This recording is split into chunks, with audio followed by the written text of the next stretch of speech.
like we are in the middle of budget season, and I know that a lot of folks think that this moment is sort of like the most critical moment, and actually there's been a lot of background work that has been going on around the budget, and the city has been working on the budget for over a year now, right? And they do it, they're constantly working on the budget, and so it is a live, active, document that we are, that do really impact the people of Oakland on every level, right? And so, City Council President Nikki Fortunato Bass likes to say, by the time community is engaged in the actual process, we're just trimming around the edges. And so what does that really look like for us to really fight for this last part of it? Because the system itself is created that we only get to come in at the last moment. So I love to hear what you all are thinking about, like, how was APTP thinking about in terms of the budget and where we might be able to like really help to not just mobilize people, right, but to activate people to see where they can get involved in the budget process at this point. Definitely. To your point, yeah, we've already seen most of our city council members be vocal about what their budget priorities are. We know that the mayor will be soon announcing what their priorities are. And so we're already in this advocacy process, recognizing that there's a mostly complete idea that our legislators and council members have about what's going to happen. That does not mean, though, that there's not that room for input, right, and that we shouldn't continue to speak to them, but that's a really great point to make. There's also, we know, a reality of this budget cycle is that the city's facing a deficit. And they're telling us that there will be cuts. And so now the conversation is, where will those cuts come from? Because we know that there's one department that is funded more than any other in the city. And when we think about what keeps us safe and those resources that we need, then I mean, I have some ideas of where those cuts can come from. And so do our community members that we're in coalition with, right? We don't do this work alone. And coming up with a people's budget priorities, APTP's been working in coalition with other community organizations representing different members of our community here in Oakland, and thinking about not only when it comes to public safety, but public services and these other really important aspects of different people's lives, like where should the city be funding and resourcing and servicing. And so we've gotten to think more deeply about, of course, the public safety aspects of that budget. And when we think about safety, we don't think policing, right? When we think about safety, we think housing. That's right. We think about things like our MH First program, or the city's, macro program informed by MH First that thinks about non-militarized or carceral response to folks experiencing mental health crisis that could actually support them. And not only support the community members experiencing that crisis, but empowering our community members who are getting to be the responders, right? Learning what trauma-informed responses look like in our community. Because the more of us that have those tools and resources, the more of us that are enabled and empowered to respond to harm in real time. To that point, community ambassadors are also something that are a part of our priorities related to public safety. I'm thinking about different communities and how we can bridge relationships between our communities to build community as an aspect of safety. So much of community safety. Folks have comments and I'm like, oh, should we address these comments? I think it's about speaking to public safety and feedback. Yeah, so having opportunity for public feedback. One of the things that we're going to be doing after having an idea, and the priorities haven't changed too much because we told the city these priorities a number of years ago, right? The demand for housing is not a new one, affordable housing. It's just one that we're re-emphasizing, getting more specific about what that might look like. And so, yeah, certainly having public feedback from the city when they're meeting. Most people are at work. And so we do our best to try to keep folks informed and involved via information like, hey, by the way, the city's having this conversation about this subject at this time. This is how we can have input. Or, hey, these are the priorities that based off of what we're seeing happening in our community have been developed. And so what are some ways that we can get people involved? And that could be through just being at community program and talking to people. Like, information is power. So making sure, do folks even know that the city's passing a major budget this June, and that we have until now, from now until then, to talk to our city council people? It's not just organizations that can go and have these conversations. It's That's right. everyday folks from Oakland who can go and say, these are what my priorities are, and this is what issues that I'm facing need to be seen. Civilianization, I think, is another aspect of our public safety priorities that I really want to highlight. We've seen some wins in this regard with some of the roles that were in OPD having to do with, like, quote unquote abandoned vehicle moving. I know that was such a huge win too. I feel like because that was a recommendation that came out of the Reimagining Public Safety Task Force. And I know, I want to shout out to James Birch, who's from APTP, that was part of that subcommittee that really worked on formulating some of that as a priority in terms of civil. Can I say the word? I practiced before the call. Civilian, and yes, definitely shout out to James, so many folks on the team who for years have uplifted and moved on this work. You know, the Anti-Police Terror Project launched a campaign to defund OPD by 50% in 2015. You know, right. And have been able to support many folks across the country, and realizing, like, what does that strategy actually look like? What does that mean in terms of how we can fight to get resources allocated where they need to actually keep our community safe? And yeah, it's been beautiful to learn from folks like James and the work that they did, and to work with city departments. Like, we're working with other departments within the city, like OPDOT. Now those roles are going to the Department of Transportation, right? That's right. Which is probably where they should have been, right?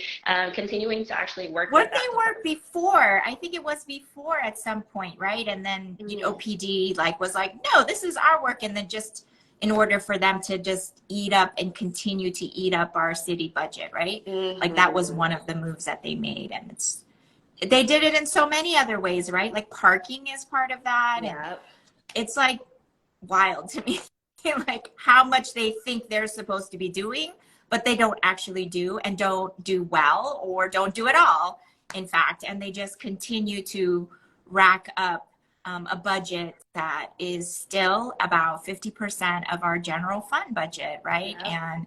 And it's really gross and disgusting to see us all then fighting for what is left on the table, right? And where instead of centering what are the things that are really going to keep us safe, like housing, like we're talking about. And I know this isn't what we came here to talk about, but I just want to put out there for folks is that tomorrow there's a community and economic development committee meeting that's happening, and folks are talking about the eviction moratorium, and they're talking about the implementation of Measure U, which was an $850 million bond measure that's supposed to go for infrastructure here in Oakland, including about $350 million that's supposed to go to housing, right? And I think we're asking folks to really mobilize and really come out and show up for how the eviction moratorium has really assisted folks to stay in their homes during COVID, and what does it look like to very equitably ramp down the moratorium that will allow our tenants, who are 60% of this city, right, to stay in their homes, and to not pit us against, small landlords, when in fact the only entities that win out in this is like corporate developers, right, that have already made a killing in our city. So I think so show up to that, y'all. It's happening tomorrow. There's going to be a rally at 11 p.m. at 1425 Harrison Street. And then the meeting itself is in the afternoon at 4 p.m. Where you can come out and make public comment about how you would like to see this eviction moratorium stay in place, and how we could do it equitably to pare it down. And then also to show up and to talk and let your voice be heard about what kind of housing do we really need in Oakland, and what will help us and help our folks in our community. But I appreciate you also, Refilwe, to really sharing about macro and its roots in MH First. And I wonder if you could talk a little bit about that so that folks, just to remind folks, because I know there's a lot of supporters out there that know about it, but we want to make sure that folks continue to hear about it because I think not enough people know about it. Definitely. I'm actually in the People's House in our like MH First room where our volunteers now get to work out of when they're taking their shifts for MH First. Mental Health First is Oakland and Sacramento's only non-911 response to folks experiencing mental health crisis, which is particularly important because we know, I think the percentage is something like 50% of the folks who actually call OPD or call police in response to mental health crisis are then actually harmed by police. Right. And not just mental health crisis, but the percentage of our population and community who are differently abled and killed by police is pretty drastic. And so having community trauma informed responders who are able to have those conversations with folks either over the phone or to support community members who might be trying to support those other community members, right? It's not just talking to folks directly who are experiencing crisis, but our mental health first responders are also there to work through and support family members or community members who might be seeing someone experiencing mental health crisis and don't want to call the police, but also don't know what to do. And so they're able to call and be guided and walk through the steps that they can take to do so. I should have... Let me just get a card so I can tell you all the numbers while we're on the phone, and I'm already at the People's House since my earlier contraction failed me. But yeah, so here in Sacramento, or here in Oakland, and then in Sacramento, where one of APTP's founders, Asantua, is able to lead that work in mental health first response. And the phone number is 510-999-9MH1. And the line is open from 8 p.m. to 8 a.m. Friday and Saturday. Of course, we would like to expand MH First and ensure that we're able to serve our community greater than those hours, and are totally building the volunteer capacity for that. But that's also why it's helpful in part that the city has rooted its macro program to mimic some of MH First, because that is an alternative for folks when MH First is not available Friday and Saturday.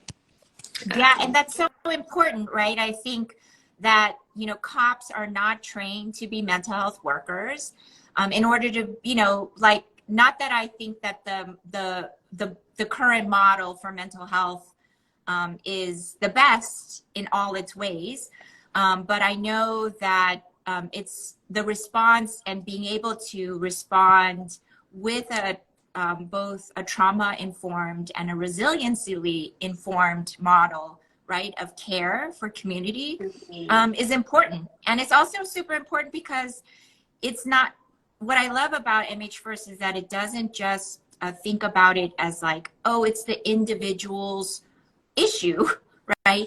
That actually the state that any person's being might be in, whether it's their emotional, their mental, their social being, that much of this is impacted by systems, right? And that oppression really can impact all of us. And like, I just think about like my kids, right, in this moment, like how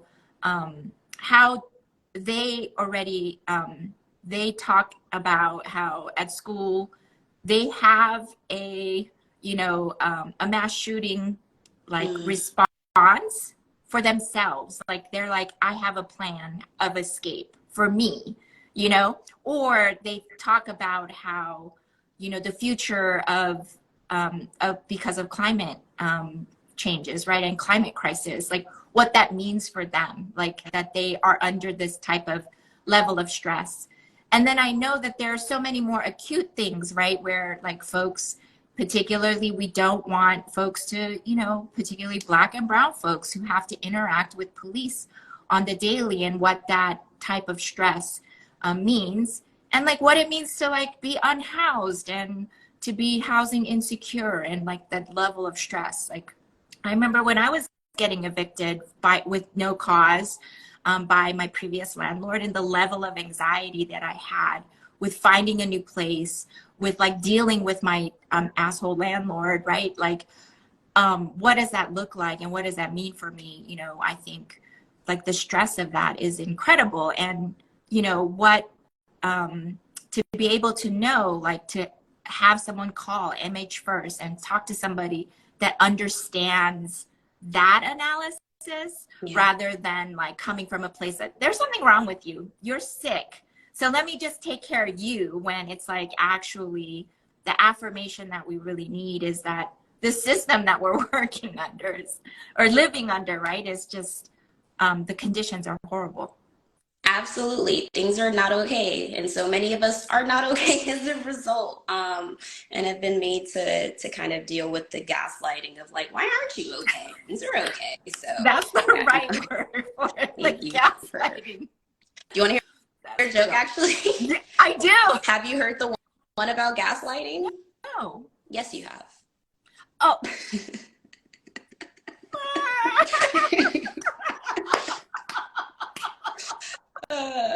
We laugh to keep from crying, but that's totally the reality. Is, you know, you're talking to folks who acknowledge the system that we live in and want to talk to you from that place. And what I appreciate, because I've gone to go through the MH First training led by our phenomenal volunteers who've been doing this work, and a part of it's not only, you know, supporting folks, talking through and responding to crisis, but also acknowledging what might not be crisis. You know, if someone's kind of muttering to themselves and talking on the street, or like, you know, or, you know, different, like, let people be sometimes, which I really valued as a part of that training, is like, how are we maybe over policing each other in community, and what are the times that we don't need a 911 intervention or need to be intervening because we feel the need to be additionally policing our community members. Right. Yeah, I really, really appreciated that part of the training. Yeah, you know, I feel like there's just the whole idea around the carceral system, right? It's like, it's a way to, we have to dehumanize people, right? We have to make them an other. We have to make them sick. We have to make them dangerous. We have to do these things in order for us to say that will keep us safe if I just push them away, or if I move them away, or if I, right, if we just like lock them up or whatever. People right? so often pathologize those experiencing mental illness or, you know, mental health crisis, and those are not often the folks who are harming our community, right? That's There's right. not like significant numbers of folks who experiencing even things like psychosis that are creating harm upon other people. Very often, I think even like when you brought up mass shooters earlier, some of the statistics around commonality there is like misogyny, ideological belief, right? It has to do with the positions of power in society, and how people are responding to those conditions based off of the positions of power they feel they should be occupying, or otherwise are wanting to dominate or domineer against other people. So yeah, political education is really important, and also just recognizing, we are community members to each other, and we have a lot more in common than we have that's different. And that's not some colorblind, all of us, whatever statement. It's just to acknowledge, you know, we could be speaking from really materially specific positions, and not have to pathologize each other. If we're worrying about safety and harm, again, we can look at the numbers of what says, you know, who harms actually the most marginalized and those of our community. That's right. That's right. I want to go back to something else you mentioned around the community ambassadors, right? Like, I think that a lot of folks like to look at Chinatown as an example for where community ambassadors has really been a useful and helpful program. And I've heard as a criticism, like, that's Chinatown, like that's what Chinatown needs. That's not going to work in the Fruitvale, or that's not going to work in Deep East. But I wonder, like, I wonder what the response is to that, right? Because for me, I'm thinking, like, of course you wouldn't do what Chinatown is doing in a different part of town because the context is really different. But that doesn't mean that it's actually already happening, that there are a lot of community-based organizations like Communities, you know, United for Restorative Youth Justice, Courage, and other organizations who are already doing that. They're already in the street. They're already responding to immediate crises when they hear about it. And so I wonder, like, what ways do you think that the city budget can really inform and help to supplement the work that community organizations are already doing around Community Ambassadors Program. Yeah, I appreciate you pointing out the orgs that are already doing some of that work. I think part of it just may be a language difference. You know, I've heard the language violence interrupters used for often what we also refer to our ambassadors as. And so just making sure we don't have to be using the same words, but like, hey, we're talking about doing the same kind of effective work. So yeah, some of this work in those forms by these organizations is happening. But also we don't have community impact. You know, have we deployed a pilot in Fruitville or DP Oakland yet to say that this is not something that will work or has worked, especially if we have an effective example of where it has? It just kind of reminds me of the narrative around defund, where once the word became a lot more popular across the nation, folks assumed it was happening. And then we suddenly got these narratives of like crime going up because of defund. And literally no one defunded. Bunch of Democratic mayors were elected and they all gave more money to police and said, hey, this is going to help all of you. We did the same thing here in Oakland. Yes. I'm trying to not to go too much into them. Yes. So I'm from Oakland, y'all. So I'm like from high school having feelings about our previous leadership and the ways that we were misled. Deep-seated feelings so that have marinated since my childhood. Yeah. But yes, exactly. It happened here in Oakland where we were in the streets, just, I don't know, the pain in the streets over our lives, you know, the way that we were seen, devalued. You know, here in Oakland, Anti-Police Terror Project actually was kind of conceived in the wake of the murder of Oscar Grant. That's right. And that was, I think, sometime middle school, high school for me. So I, of course, wasn't a part of APTP as it was forming to be APTP. I was in school looking around and wondering what the heck was happening and seeing my city respond to harm in real time and what that meant for me as a young Black woman in Oakland. And so, sorry, got a little derailed, but just the idea that things won't work because we haven't seen them happen yet, I think is a real hurtful point for me, because we don't live in a vacuum where so many of me and my comrades I see organizing to support our community and respond to harm in real time, and then have these projects and ideas and things that we work in community to develop, right? Defund, as Kat will tell you all, came from the community, right? It was an action in 2015 and the community yelled out, defund the police, right? That's when then there was a strategic plan developed from that point. What does that mean? What do we know about the city budget? Budget advocacy became a conversation, right? In terms of a strategy towards abolition through defund. We actually keep our community members safe. So I think the abolitionist in me is like, well, we haven't tried it yet, and our communities deserve the chance to try it, right? That's right. The same way that this entire policing system has failed us, but we keep like thinking, oh, well, we could keep trying to give it more money to make it work, but it hasn't worked. And so why are we continuing to throw resources at a system that isn't working for us? It's not even working for the police. So I don't know what's up with that. That's an excellent point. And then something like community ambassadors, which are not only violence interrupters, or I guess maybe speaking to how violence interruption happens, goes back to my earlier point about building community and how community is such a large part of what keeps us safe. And so I can understand why would we be against a project of community building and development, especially when we're told that we're being divisive all the time. And yet we're saying we want to build community. And then the city is like, oh, maybe we don't have funding for that.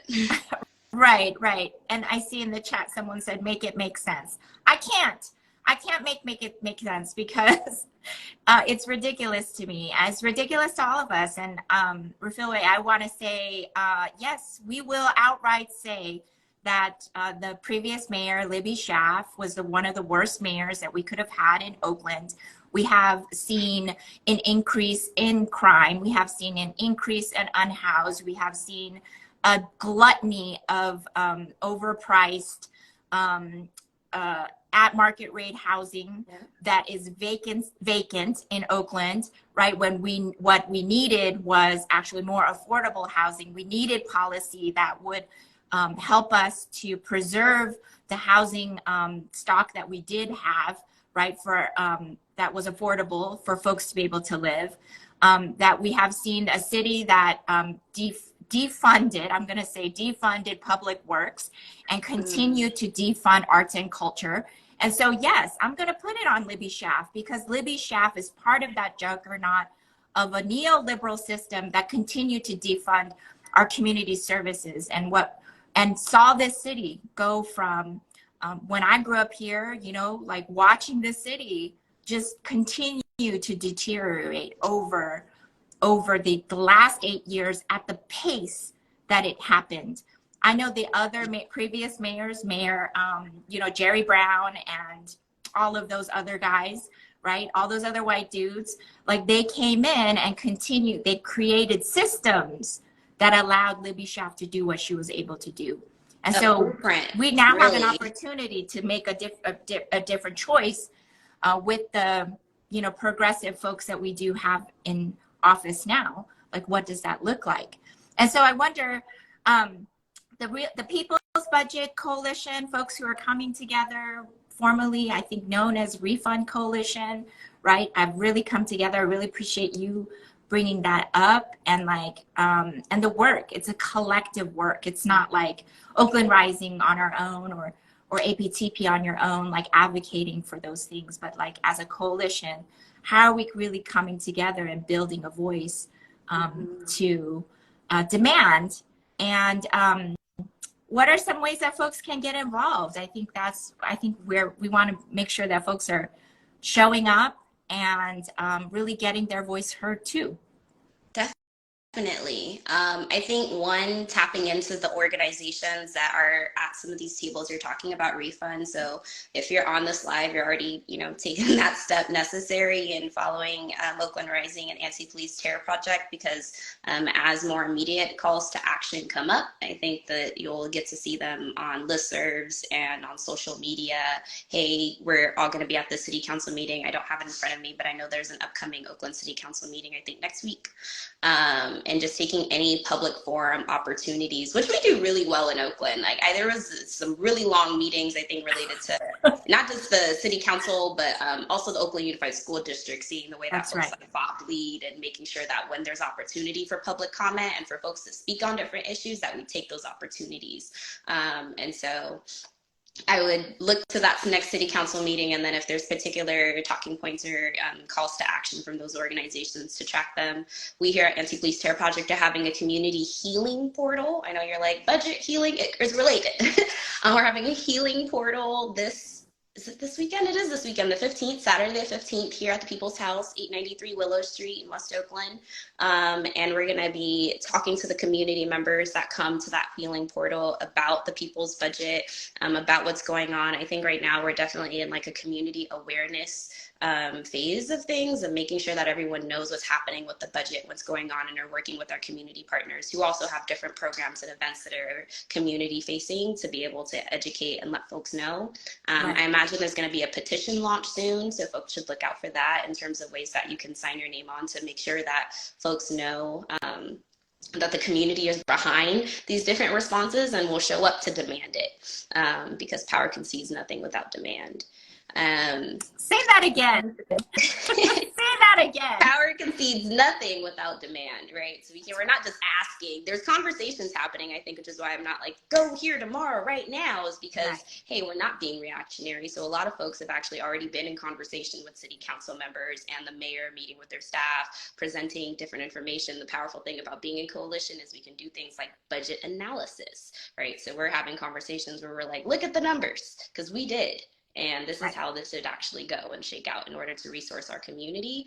And so that's some of the behind the scenes conversations that are taking place, but doing the best that we can to just make sure folks know we're in a budget cycle. There's one going to be passed in June. Here's what they said their priorities already are. We all know that OPD is over bloated budget, and we're going to be facing deficit. Does our deficit, does the cuts need to come from the resources that we as a community need, right? If the city can acknowledge the pandemic impact on the system, surely they can acknowledge the impacts pandemic has and continues to have on our communities, right? Our most vulnerable communities who should not be having to make the sacrifice because of mismanaged budgets in the past.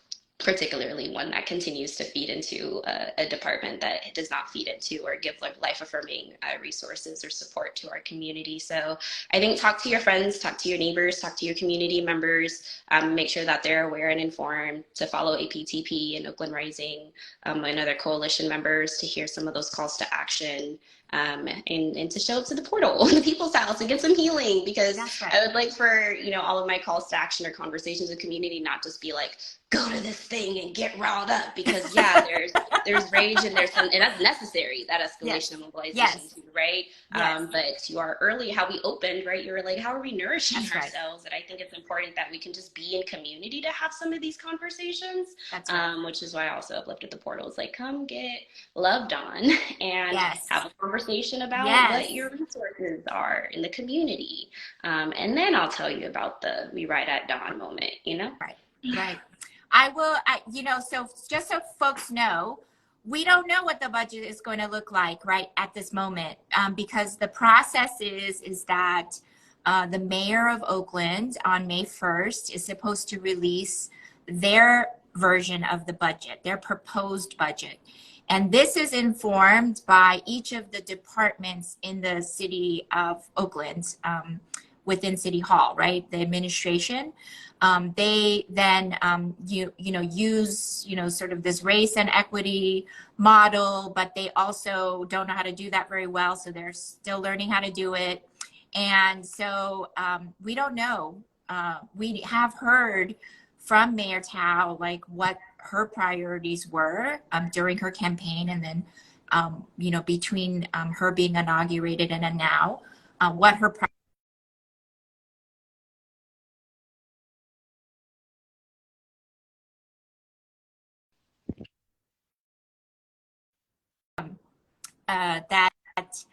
we haven't seen the budget, and we won't be able to until May 1st.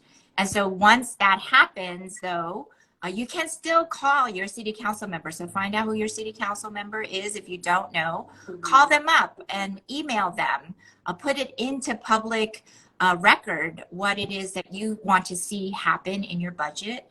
And we're hoping that what you will advocate for is more community care, right? So investing in macro, investing in community ambassadors, investing in civilianization. I said it, civilianization of positions out of OPD, right?